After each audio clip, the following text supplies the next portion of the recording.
रामपुर मोहल्ले में एक बड़े से घर से सुबह 4 बजे ही आरती की आवाज पूरे मोहल्ले में गूंजने लगती थी। ये सुनकर पड़ोसी कहने लगे, वाह वाह, क्या कर्म किए हैं इस ललिता देवी ने, जो उसे 36 गुणों वाली 36 बहुएं मिली और सब की सब एक से बढ़कर एक है।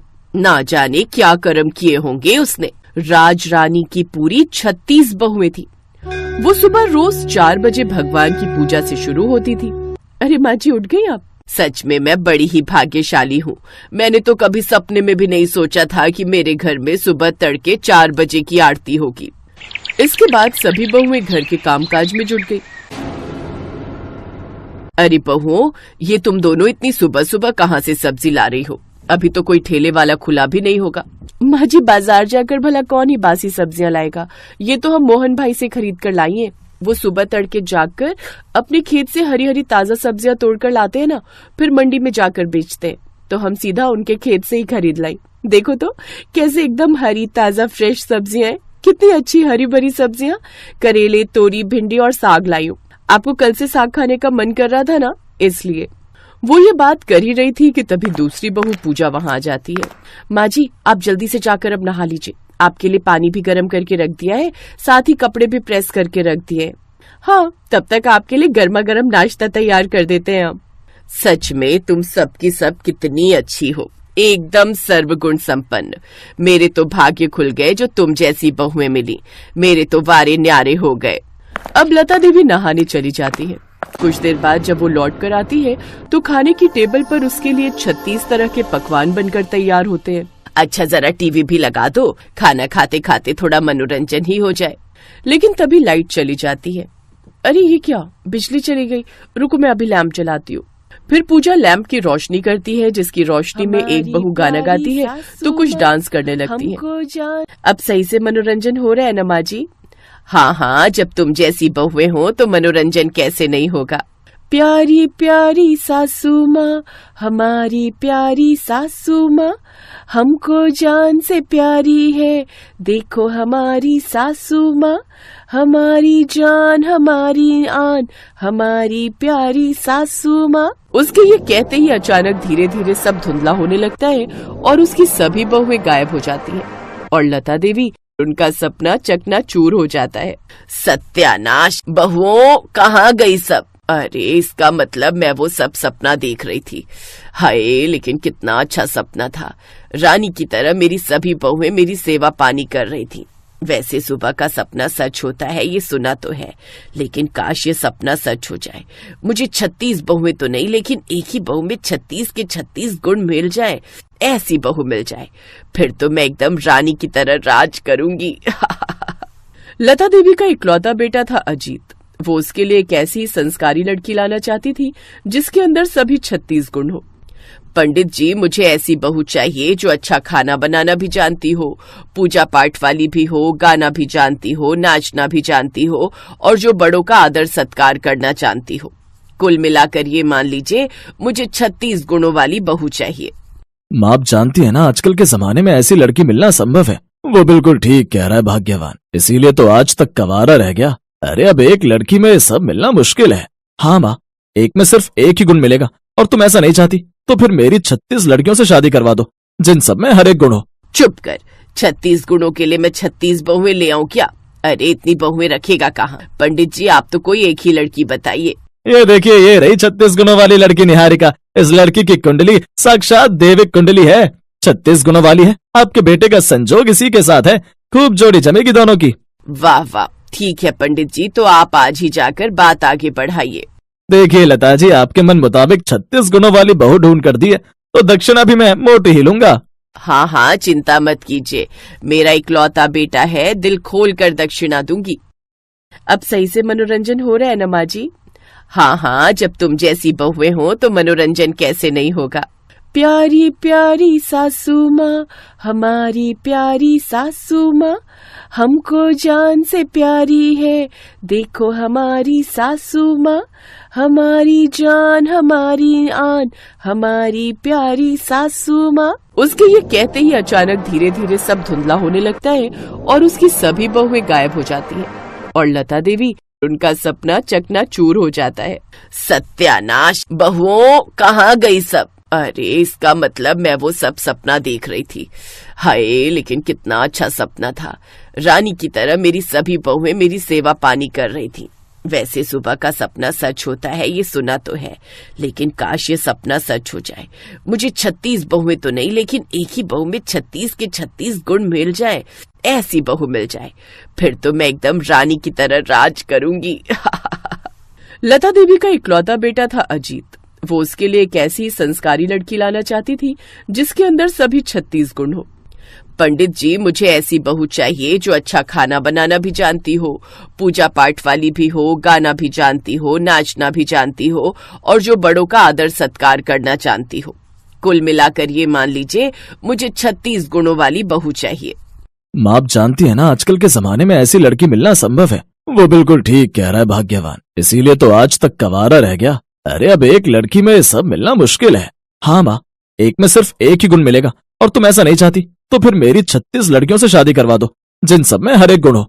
चुप कर, 36 गुणों के लिए मैं 36 बहुएं ले आऊं क्या? अरे इतनी बहुएं रखेगा कहाँ? पंडित जी, आप तो कोई एक ही लड़की बताइए। ये देखिए, ये रही 36 गुणों वाली लड़की निहारिका। इस लड़की की कुंडली साक्षात देविक कुंडली है, 36 गुणों वाली है। आपके बेटे का संजोग इसी के साथ है, खूब जोड़ी जमेगी दोनों की। वाह वाह, ठीक है पंडित जी, तो आप आज ही जाकर बात आगे बढ़ाइए। देखिए लता जी, आपके मन मुताबिक 36 गुणों वाली बहू ढूंढ कर दी है तो दक्षिणा भी मैं मोटी ही लूंगा। हाँ हाँ, चिंता मत कीजिए, मेरा इकलौता बेटा है, दिल खोल कर दक्षिणा दूंगी। अब बात आगे बढ़ती है और देखने दिखाने की रस्म के बाद रिश्ता पक्का हो जाता है और निहारिका ब्याह कर अपने ससुराल आ जाती है। उसकी सास हाथों में थाली लिए उसके स्वागत के लिए खड़ी होती है। तभी वो बोलती है, उफ कितनी गर्मी हो रही है, अरे यार कोई एसी चला दो, नहीं तो मैं बेहोश हो जाऊंगी। ये कहते ही निहारिका ने सर से घूंघट हटा दिया। ये देखकर पड़ोसन बोली, अरे ये क्या लता बहन, तुम्हारी बहू तो बड़ी बेशरम निकली, जो आते ही अपने सर का घूंघट निकाल कर बैठ गई। इसने तो अपनी मुंह दिखाई यहीं कर दी।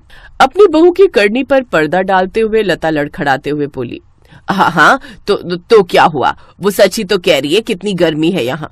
बेचारी बहू का क्या हाल हो रहा होगा। तू भी न सरला, बस राई का पहाड़ बनाना जानती है। चल अब जा यहाँ से। आपने सुना नहीं चुगलखोर आंटी, माँ जी ने क्या कहा, आप जाइए यहाँ से। सरला वहाँ से गुस्सा होकर चली जाती है। छोड़ो बहू उसकी बातों को, अब तुम ये कलश गिराकर अंदर आओ।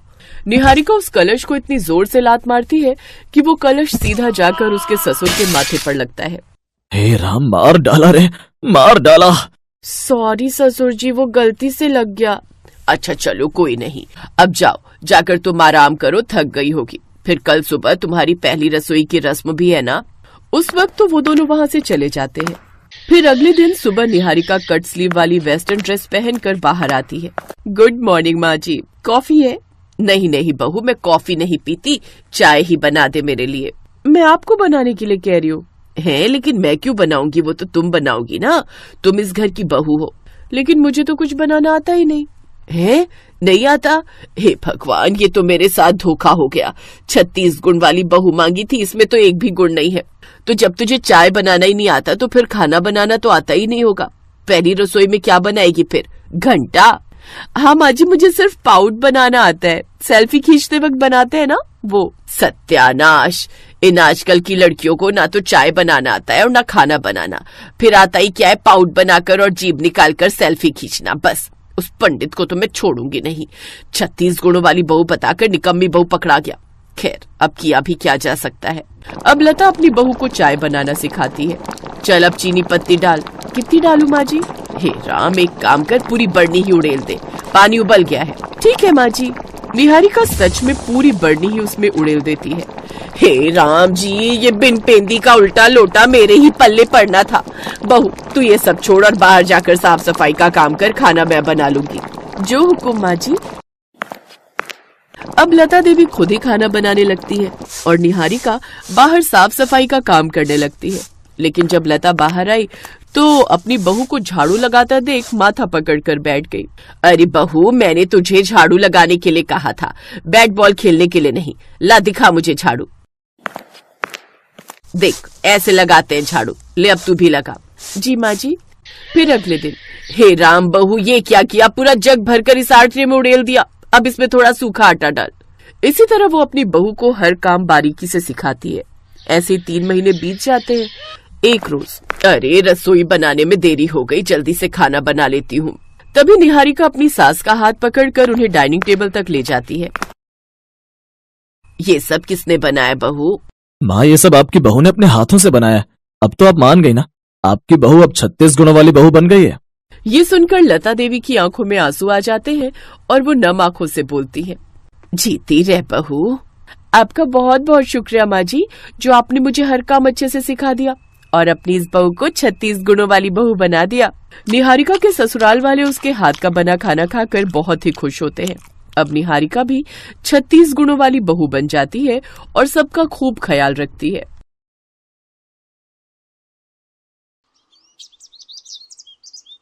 माँ जी, बहुत बढ़िया क्रीम है। आप एक बार लगाओगी तो आपके चेहरे की सारी झुर्रियां कुछ ही दिनों में गायब हो जाएंगी। अच्छा, फिर तो एक नहीं 2 क्रीम दे दे। वैसे कितने पैसे हुए? माँ जी, मात्र 315 रुपए। ये दोनों एंटी एजिंग क्रीम है। अच्छा रुको, मैं देती हूँ। अरे, मेरे बटुए में सिर्फ 300 रुपए ही हैं। अब क्या करूं? मेरा घर बस थोड़ी दूर ही है। मैं फिर क्रीम बाद में ले जाऊंगी। अभी तुम मुझे बाकी का सामान दे दो। 1 सेकेंड, ये लो 15 रुपए। पर बेटी, मैं तो तुम्हें जानती भी नहीं हूं और तुम मुझे बिना जाने पैसे दे रही हो। अभी जान लीजिए आंटी जी, वैसे मेरा नाम स्वीटी है। टेंशन मत लीजिए, वो तो मैं आपको देख रही थी कि आपको क्रीम पसंद आई है, इसलिए सिर्फ 15 रुपए की तो बात है। आप मुझे बाद में दे दीजिएगा। जीती रहो बेटी। वैसे तुम कहाँ रहती हो? तुमसे फिर मुलाकात करनी हो तो कैसे करूं? तुम्हारे पैसे भी तो देने हैं। रुकिए आंटी जी, मैं आपको अपना फोन नंबर देती हूँ। आप मुझे फोन पर अपना घर का एड्रेस दे दीजिएगा, मैं आ जाऊंगी। इसी बहाने आपसे मिलना भी हो जाएगा। हाँ, ये ठीक रहेगा। लिख लो तुम मेरा नंबर। सुमित्रा पास में ही एक मोहल्ले में अपने बेटा और बहू वर्षा के साथ रहती है। सुमित्रा की बहू वर्षा एक गरीब घर से आई है, इसलिए सुमित्रा अपनी बहू वर्षा को पसंद नहीं करती। वो अपने बेटे की दूसरी शादी करना चाहती है, इसलिए वो एक अमीर घर की लड़की ढूंढ रही है। वर्षा ने तलाक देने से मना कर दिया। वो बहुत ही सीधी सादी है और गरीब परिवार की है। इस कारण उसने अपने सास को कह दिया कि अगर वो दूसरी शादी करना चाहती है तो कर सकती है। उसे तो बस अपने पति के घर में रहना है, चाहे जैसे मर्जी रहे। उसकी मजबूरी है कि वो उस घर को छोड़कर नहीं जा सकती। इस घर के सिवा वो आखिर कहाँ जाएगी? इसी मजबूरी में वो अपने दिन काट रही है। वर्षा, ओ वर्षा, मेरी मेहमान आने ही वाली होगी। जल्दी से गरम गरम पनीर और आलू के पकौड़े तैयार कर। माँ जी, कौन आने वाला है? फोन तो किसी का नहीं आया। है कोई? तुझे क्या मतलब? तुझे जितना कहा है उतना कर।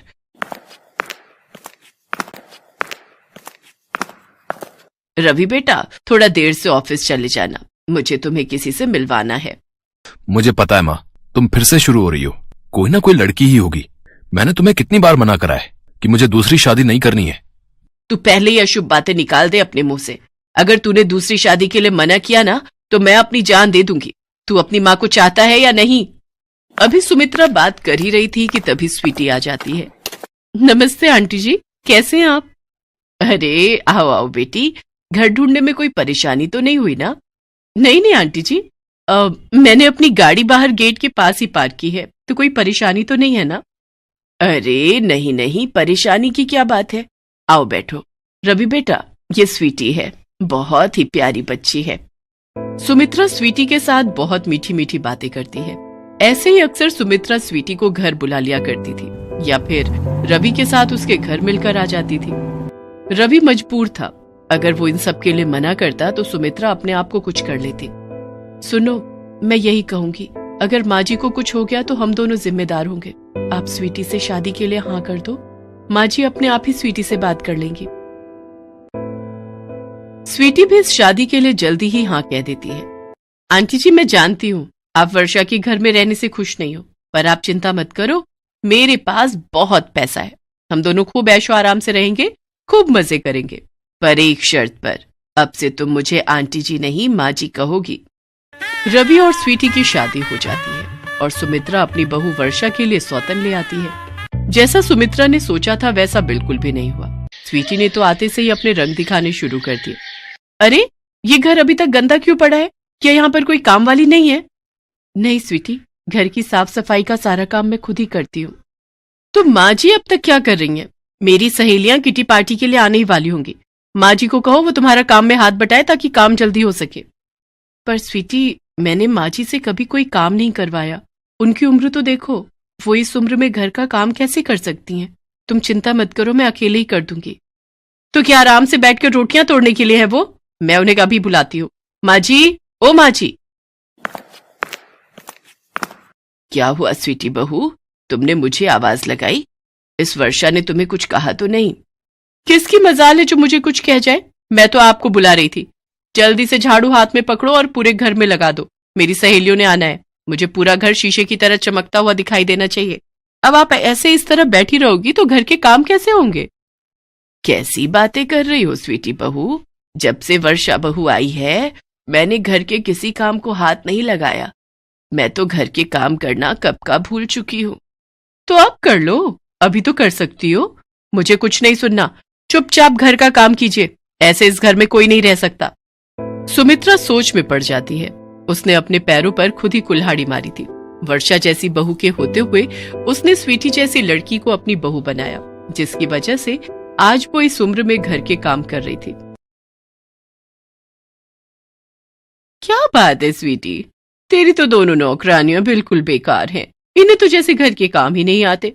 देखा, इस बूढ़ी नौकरानी ने मेरी साड़ी के पल्ले पर दाल गिरा दी। क्या? रुक, मैं अभी इन्हें सीधा करती हूँ। तुम्हारी हिम्मत कैसे हुई मेरी सहेली की साड़ी को खराब करने की?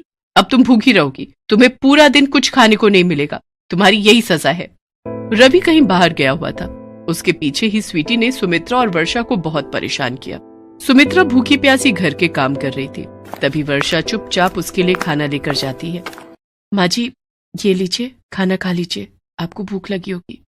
पर वर्षा बहू, ये खाना तो तुम्हारा है, तुम मुझे दे रही हो, फिर तुम क्या खाओगी? माँ जी, मुझे भूख नहीं है। मेरे से ज्यादा आपको खाने की जरूरत है। आपको अपनी बीपी की दवाई भी लेनी होती है ना। आप ये खाना खा लो। मेरे से कितनी बड़ी गलती हो गई। मैं अपनी बहू की सौतन ले आई। हे भगवान, मेरी गलती को क्षमा कर देना। वर्षा बहू, तू चिंता मत कर। अगर गलती मैंने की है तो मैं ही इसे सुधारूंगी भी। मैं स्वीटी को घर से निकाल कर ही दम लूंगी। स्वीटी सुमित्रा की बातें सुन लेती है और गुस्से में आ जाती है। क्या कहा? मुझे घर से निकालोगी? मैं तुम दोनों को ही इस घर से निकालकर बाहर फेंक दूंगी। ये घर मेरा है। अब से यहाँ मैं और रवि रहेंगे। हम दोनों पति पत्नी के सिवा यहाँ कोई नहीं रहेगा। निकलो यहाँ से दोनों बाहर। इससे पहले कि रवि आए, मैं तुम्हारी शक्ल तक नहीं देखना चाहती। निकलो बाहर, निकलो। तभी रवि आ जाता है। उसके साथ पुलिस भी थी। मिस्टर रवि, आपने सही समय पर हमें इस लड़की के बारे में खबर दे दी, वरना आपका पूरा परिवार जो है ना, खतरे में आ सकता था। माँ, इस लड़की का नाम स्वीटी नहीं, चांदनी है। आज सुबह मैंने एक अखबार में इसके बारे में पढ़ा। ये एक चोर है। आप दोनों को घर से बाहर निकालकर ये यहाँ अकेली रहना चाहती थी, ताकि ये इस घर को अपने नाम करके सब रुपया पैसा बटोर कर यहाँ से रफू चक्कर हो जाए। और आज जो इसकी सहेलियां आई थी ना, वो भी चोर हैं। उन्हें भी पुलिस ने अपनी हिरासत में ले लिया है। ये पूरा एक गैंग है जो रुपया पैसा जायदाद अपने नाम करके रफू चक्कर हो जाते हैं। वरना खुद ही सोचो, कोई अनजान लड़की आपको क्रीम के लिए पैसे क्यों देगी और एकदम से दूसरी शादी के लिए कोई हाँ क्यों करेगा? माँ, तुमने बहुत बड़ी गलती कर दी। वो तो अच्छा हुआ कि मेरी और स्वीटी की शादी लीगल नहीं है और पुलिस के पास इसका रिकॉर्ड है, वरना तुम्हारी इस गलती की वजह से मैं भी जेल जा सकता था। मुझे माफ कर दे रवि बेटा। वर्षा बहू, मैंने पैसों के लालच में आकर अपने ही बेटे की जिंदगी खराब करनी चाहिए। इंस्पेक्टर साहब, ये स्वीटी बहुत गलत लड़की है। इसने मेरा क्या हाल कर दिया। मेरी वर्षा बहू कितनी अच्छी है, लाखों में एक है। बड़ी आई थी मेरी वर्षा बहू और मुझे घर से निकालने वाली। अब तू जेल की सलाखों के पीछे जब सजा भुगतेगी ना, तब मेरे कलेजे को ठंडक पड़ेगी। सुमित्रा को अपनी गलती का एहसास हो जाता है और वो अपने बेटा बहू को गले से लगा लेती है। स्वीटी और उसके साथियों को जेल हो जाती है।